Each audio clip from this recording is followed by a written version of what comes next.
தீரா காதலால் ஜனனம். அத்தியாயம் 6. துருபதன் ஊருக்கு வந்து சேர்ந்து ஒரு வாரமாகிவிட்டது. இந்த ஒரு வாரமும் அவன் அவனாகவே இல்லை என்றுதான் சொல்ல வேண்டும். தினமும் ஏதோ யோசனையோடு சரியாக உண்ணாதது எதையுமே கவனிக்காது இரவானால் மது அருந்துவதுமாக இருந்தான். பெற்றவர்களுக்கு இதனை காண மனமோ தாழ முடியவில்லை.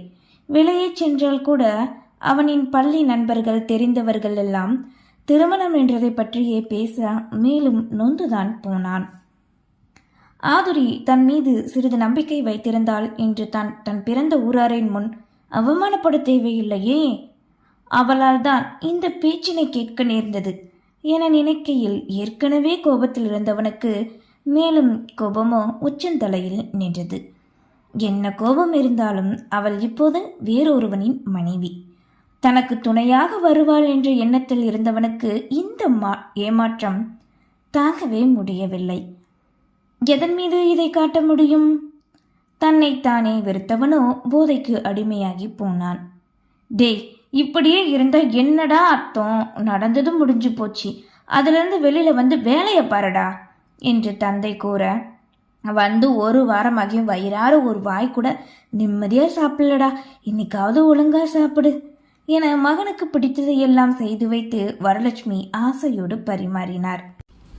என்னால் முடியல, மனசுன்னு ஒன்று இருந்தால் தானே பசியை பற்றி நினைக்கும், என்னைக்கும் அதெல்லாம் செத்து போச்சுமா என விரக்தியோடு பேசியவனோ எழுந்து சென்று விட்டான். இவன் அந்த பிள்ளைய இந்த அளவுக்கு நேசிப்பான்னு நினைக்கலங்க. இவனை இப்படி பார்க்கவே பிடிக்கல. நமக்கு மட்டும் ஏன் தான் அந்த சொடல மாடசாமி ஒவ்வொரு தடங்களா தராரோ தெரியலையே என்று லக்ஷ்மி புலம்ப, ராத்திரி பகலுன்னு பார்க்காம குடிச்சிட்டு பேரை கெடுத்துக்கிட்டு தெரிய கொஞ்சம் நெஞ்ச மானமும் இவனால போக போகுது. இதுக்கு இவன் அங்கேயே இருந்திருக்கலாம் என அவருமே தன் பங்குக்கு கூறி பெற்றவர்கள் இருவரும் வேதனைதான் கொண்டனர்.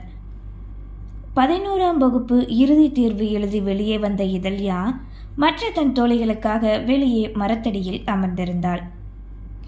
பரீட்சை எழுதி முடித்து அவர்களும் வந்துவிடவே வீட்டுக்கு செல்ல கிளம்பினர். இதழ்யாவின் நெருங்கிய தோழி வானதி துருபதன் ஊரைச் சேர்ந்தவள்.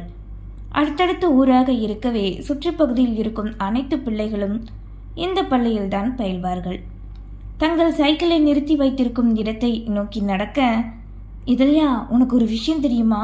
உன் மாமா இங்கே தான் இருக்காக என்க. தெரியும், நேற்று திருமாமா வீட்டுக்கு வந்தப்ப சொல்லிக்கிட்டு இருந்தாங்க. வந்து ஒரு வாரம் ஆச்சா, ஆனால் நான் தான் இன்னும் பார்க்கவே இல்லை என்று வருத்தமோடு ஏக்கமாய் கூறினாள். நான் 2 தடவை பார்த்தேன். முன்ன மாதிரி இல்லை, ரொம்ப மாறிட்டேன் தானே. அதுவும் இல்லாமல் அடிக்கடி குடிச்சிட்டு தான் சுற்றிக்கிட்டு தெரியுதுன்னு என் அண்ணன் சொல்லிக்கிட்டு இருந்தான். பார்க்க அப்படித்தான் இருக்கு. என் மாமா குடிப்பாரு, நான் ஒத்துக்கிறேன். அதுக்காக இப்படியெல்லாம் பேசாத. ஏய், நான் ஒன்றும் பொய் சொல்லலை. நீ என்னைக்காவது பார்ப்பல, அப்போ தெரியும். ஹேண்ட்ஸமாக சுற்றிக்கிட்டு இருந்த உன் மாமா குடிச்சிட்டு குடிகாரனா சுத்த காதல் தோல்வியால் தான் இப்படி கிடக்கான்னு சொல்லி கிண்டல் பண்ணிட்டு வேற இருக்காக என்று நொடி அதனை கேட்ட இதழ்யா அப்படி கூறிய அனைவரையுமே அச்சரித்தாள். கீர்த்தனா, வானதி, இதழ்யா மூவரும் காலையில் ஒன்றாக பள்ளிக்கு வந்தால் திரும்ப ஒன்றாக செல்வதுதான் தினமும் அவர்களின் வழக்கம். மதியம் தேர்வெழுதி முடித்து விட்டதால் மறுநாள் பரீட்சைக்கு படிக்க அந்த வெயிலோடு வீட்டுக்கு சென்றனர். ஹே, என்னப்பா இப்படி வெயில் அடிக்குது? பேசாம நாளைக்கு ஸ்கூல்ல இருந்து மறுநாள் பரீட்சைக்கு படிச்சுட்டு சாயங்காலமே வரலாம் என்று கீர்த்தனா கூறவே, நான் அதைத்தான் நேத்தே சொல்லணும்னு நினச்சேன். ஆனால் ஸ்கூலில் இருக்கக்கூடாது, பரீட்சை முடிஞ்சால் வீட்டுக்கு போகணும்னு சொல்கிறாங்கன்னு காயத்ரி சொன்னாலா, அதான் நான் உங்ககிட்ட சொல்லலை என வானதி பதிலுக்கு கூறினாள். யார் சொன்னா? நான் வரும்போது கொஞ்சம் பேர் மரத்தடியில் உட்காந்து நாளைக்கு பரீட்சைக்கு படிச்சுட்டு தான் இருந்தாங்க என தோழிகள் இருவர் மட்டுமே மாறி மாறி பேசிக்கொண்டே சைக்கிளை ஓட்ட உடன் வந்த இதழ்யாவின் எண்ணம் முழுவதுமே துருவனன் மீதுதான் இருந்தது. ஊரினை விட்டு தாண்டி 2 கிலோமீட்டர் தொலைவில் இருக்கும் பள்ளி என்பதால் சைக்கிளிலே தினமும் சென்றுதான் வருவார்கள். அந்த சாலையில் டவுனுக்கு செல்லும் சாலை என்பதால் அடிக்கடி பேருந்து, லாரி, டிராக்டர் என்று வாகனமும் வந்து கொண்டேதான் இருக்கும். அதனால் எந்த நொடியும் பயமில்லாது வயது பெண்கள் பயணிக்கலாம். ஹே இதழ்யா, ஏன் அமைதியாவே வர்ற? பரீட்சை எதுவும் நல்லா எழுதலையா என்று அவளை தங்களின் பக்கம் இழுக்க முயற்சி செய்ய, அவளோ எங்கே இந்த உலகத்தில் இருந்தால், அடியே ஒன்னவா என்க பதில் கூறாமலே தன் போக்கில் சென்று கொண்டிருந்தாள். பின்னே லாரி ஒன்று வரவே அதனை கண்டுவிட்ட வானதி, ஹே பின்னாடி லாரி வருது, ஓரமா போகலாம் என கூற அப்போதும் இதழ்யா கேட்காமல் இருக்கவே மற்ற இருவரும் ஓரமாக ஒதுங்கினர். ஆனால் அவளோ நடு ரோட்டில் வந்தாள். தோழிகள் இருவரும் அதனை உணர்ந்து அவளை ஒரு கரம் நீட்டி அழைக்க முயல அவளோ முன்னே செல்ல லாரியும் அருகில் வந்தது. அதனை கண்டு பயந்த இருவருமே சட்டென பிரேக்கிட்டு ஓரமாக சென்றவாறு நின்றுவிட்டு இதழ்யா என்று கத்த நின்ற பெண்களை தாண்டி அந்த லாரி அலாரம் அடித்து கொண்டே சென்றது. ஐயோ போச்சி, இதழ்யா விலகுடி என்ற வார்த்தை காற்றில் கரைய அந்த லாரியும் பெண்கள் இருவரையும் மறைத்துவிட்டு முன்னே சென்றதில் தோழி நிலை என்னானது என்றே தெரியவில்லை. லாரியும் நிற்காது சென்றுவிட அவள் சென்ற இடத்தை விட்டு தாண்டி சென்ற பின்னேதான் தோழிகளுக்கு அவளின் சைக்கிள் அப்பளம் போல் நொறுங்கியது தெரிந்தது. ஆனால் அவளை அங்கு காணவில்லை. ஏய் என்னடி அவளை காணோம், என்னாச்சுன்னு தெரியல. பதட்டத்தோடு சைக்கிளை நிறுத்தி அந்த இடத்திற்கு விரைந்து சென்றனர். இவர்கள் இருவரும் இடதுபுறம் இருக்க இதழ்யாவோ வலதுபுறம் இருந்த ஓடைக்குள் துருபதனோடு விழுந்து கிடந்தாள். வாழையின் வளர்ச்சி எப்படி இருக்கிறது, அறுவடை செய்யலாமா என பார்த்து வரக்கூடிய தந்தையின் வார்த்தைக்காக தங்களின் வாழைத்தோப்புக்கு வந்தான் துருபதன். ஈரப்பதம் எப்படி இருக்கிறது, வாழையின் தன்மை எப்படி என்பதை பரிசோதித்து பார்த்தவனோ மதிய நேரமாகிவிடவே வீட்டுக்கு செல்ல நினைத்தான். பாதையில் செல்ல சுற்றி முன்னே செல்வதற்கு பதில் குறுக்காக இதோ இப்படியே சிறிய ஓடைதானே, ஏறி இறங்கி சென்று விடலாம் என நினைத்து அதில் இறங்கினான். கோடை நேரம் என்பதால் சிறிய முச்செடி மட்டுமே ஓடையில் வளர்ந்து கிடக்க அதில் பார்த்து கால் வைத்து மேலே ஏறி தாட்சாலையில் நின்று நொடி லாரியின் ஹாரன் சத்தம்தான் கேட்டது.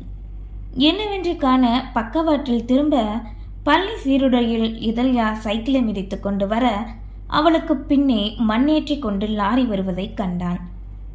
மாயவன் போல் சட்டென தன் முன்னே நின்ற துருபதனை அதிசயம் போன்று நினைவுளவிற்கு வந்து கண்ட இதழ்யாவிற்கு நம்ப முடியவில்லை. அதுவும் அவளை பார்த்து ஏய் என்று கூவலோடு கரம் நீட்டி கொண்டு வரவே முத்துப்பற்கள் தெரிய ஆசையோடு புன்னகைத்தாள். அடுத்த நொடி அவளின் இடையில் அழுத்தம் கொடுக்க விழிகளை மூடியவளுக்கு என்ன நடந்தது என்றே தெரியவில்லை. வேகமாய் வந்த துருபதன் நொடி நேரத்தில் அவளை சைக்கிளிலிருந்து தூக்கி தன்னோடு அணைக்க அவளின் பாரமோ அவனால் தாங்க முடியவில்லை. அவள் என்ன சிறுமியா, பருவ மங்கையாக வளர்ந்து விட்டாளே. அவளை பிடித்த கரத்தோடு காலினை தரையில் ஊன்ற முயல சாலையின் ஓரம் இருந்த கல்லிடறி விட்டது. இதழ்யாவை பற்றியவாறு அவளோடு சேர்ந்து சறுக்கி அந்த சிறிய ஓடைக்குள்ளே விழுந்தான். உருண்டு விழுந்த வேகத்தில் இருவரின் மேனியின் பலத்தை இருவருமே மாறி மாறி அறிய நேர்ந்தது என்றுதான் சொல்ல வேண்டும். பின்னி பிணைந்து கொண்டு விழுந்தனர். ஓடைக்குள் சிறிய முச்செடிகள் எல்லாரும் இருவரையுமே பதம் பார்த்து விட்டது. உருண்டு விழுந்த அந்த நொடியிலும் கூட தன்னை பாதுகாத்த கரங்களை இதழ்யா நன்கு உணர்ந்தாள். துருபதன் கரங்கள் மீது அவளோ சாய்ந்திருக்க அவனால் எழ முடியவில்லை. விழுந்தவளுக்கு மேனியெல்லாம் நொடியில் வலியை கொடுக்க முகத்தை சுருக்கினாள். விழி மூடி முகம் சுருங்கி வலியோடு படுத்திருந்த தன் மாமாவின் மகளை கண்ட துருபதனோ ஹே பொறி உருண்ட என அவளை தொட்டு உலுக்கி அழைக்கவே மெல்ல விழித்திருந்தாள். தன்னை கிண்டலாக அவன் அழைக்கும் இந்த அழைப்பு அப்படியே இதமான ஒரு வருடலை உள்ளமெங்கும் கொடுப்பது போன்று உணர்ந்தாள். இவன் அதரங்களில் இருந்து வரும் இந்த வார்த்தைக்காகத்தானே காத்திருந்தாள். இவனுக்கு தன்னை ஞாபகம் இருக்கிறது என்ற எண்ணமே பல மடங்கு சக்தியையும் பலத்தையும் கொடுத்ததை உணர முடிந்தது. அதற்குள் அங்கே முணுங்கல் சத்தம் கேட்டு எட்டி பார்த்த தோழிகள் இருவருமே இதழ்யா தவிப்போடு கூச்சலிட சத்தம் கேட்டு தன் கரங்களை அவளிடம் இருந்து உருவிக்கொண்டான். பின் மெல்ல அவன் எழுந்து தன் மாமன் மகள் எழுவதற்கு கரங்களை கொடுத்து தூக்கிவிட்டான். பால்வண்ண தேகத்தில் சிறிய முட்கள் குத்தியது ஆங்காங்கு சிராய்ப்பு ஏற்பட்டு உதிரம் வெளிவரவே அவளின் நிறத்திற்கு பளிச்சென்று தெரிந்தது. உனக்கு ஒன்றும் இல்லடி, நல்லதானே இருக்க என்க மலங்க விழித்தவளுக்கு அதன் பின் தான் இப்போது என்ன நடந்தது என்பதே நினைவுக்கு வந்தது. முதல்ல நீ மேலே வா என்று மேலே நின்றவாறு தோழிகள் கரங்களை நீட்ட அவளோ தன் கரத்தினை நீட்டவே எட்டவில்லை. இருடி, நான் லேசா கீழே இறங்குறேன் என்க. அப்படியே இருக பிள்ளைகளா. பொறி உருண்ட, ஒரு கையை என்னை பிடிச்சி அங்க காலை வச்சு ஏறு என்று சருகலாக இருந்த இடத்தில் அவள் ஏறுவதற்கு வழி கூறவே அதன்படியே செய்தாள். தன்னவனின் கரங்களை பற்றிய நொடி உள்ளங்கையோ வலியை மீறி சில்லிட்ட உணர்வு. மற்றொரு கரத்தினை தோழியிடம் கொடுத்து ஒரு வழியாக மேலே ஏறி வந்துவிட ஒரே 8 பாய்ச்சலில் நொடி நேரத்தில் அவனும் வந்துவிட்டான்.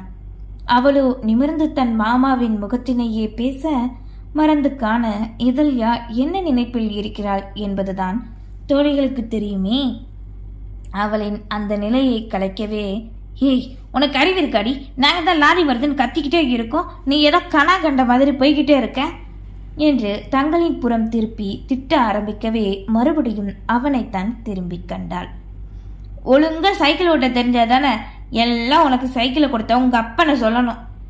இந்த நேரம் மட்டும் நான் வரலன்னா என்ன ஆயிருக்கும் கேட்டவாறு அவளின் காதினை திருக, மாமா வலிக்குது விழிகளை சுருக்கி கொண்டு வலையில் கத்தினாள். இனிமே ஒழுங்கா சைக்கிள் ஓட்டுவியா? நான் கத்து தரேன் வான்னு சொன்னதுக்கு நீ அடிப்ப, வரமாட்டேன்னு சொல்லிட்டு ஓடுன தானே.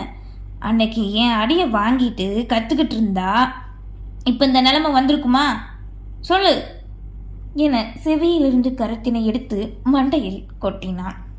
உச்சி மண்டையை தேய்த்து கொண்டே அவனை முறைப்போடு காண, கண்ணை நோண்டி போடுவேன் பார்த்துக்கோ, போ முதல்ல வீட்டுக்கு, இனிமே சைக்கிளை தொடு, அப்புறம் இருக்கு, ஒழுங்கா நடந்து போயிட்டு வா போ, அப்பதான் தெரியும் என்று திட்டவே அவன் கூறும் ஒவ்வொரு வார்த்தையும் அவளுக்கு சுகமாகத்தான் இருந்தது. இதே மற்ற ஆண்கள் என்றால் அழுதிருப்பாள். இப்போது கூறியது தன் மனம் முழுவதும் நிறைந்த மன்னவனே, வா போகலாண்டி, நேரமாச்சு என்று வானதி கீர்த்தனா இருவரும் அவளின் கரங்களை பற்றி அழைக்க, தேங்க்ஸ் மாமா லேசான புன்னகையை உதிட்டு கூறினாள். அத அந்த ஓடக்குள்ள போடு என்றவாறு கீழே விழுந்து நெளிந்து போன சைக்கிளின் நிலை என்ன என்று பார்க்க நிமிர்ந்து பார்த்தான். அதை ஓட்ட முடியாது, உருட்டத்தான் முடியும் என்பது புரியவே ஓரமாக நிறுத்திவிட்டு தண்ணியை காணும் இதழ்யாவை கண்டான். முட்டாய் கடைக்கு போ, முட்டாயை வெறிச்சு பார்க்குற மாதிரி என்னையே எதுக்கு பிள்ளை பார்த்துக்கிட்டு இருக்க அப்படி எங்க? நீ ஏன் மாமா இப்படி இருக்க என்று அவனின் இந்த முகத்தை பார்க்க முடியாது கேட்டே விட்டாள். உன் கூட சேர்ந்து விழுந்தா இப்படித்தான் இருக்க முடியும் என்று தன் மேல் இருந்த தூசியை தட்டிவிட்டவாறே பதிலுக்கு கூறினாள். அதில்ல மாமா, தாடியும் அடர்த்தியா முடியும் பார்க்கவே நல்லா இல்லை.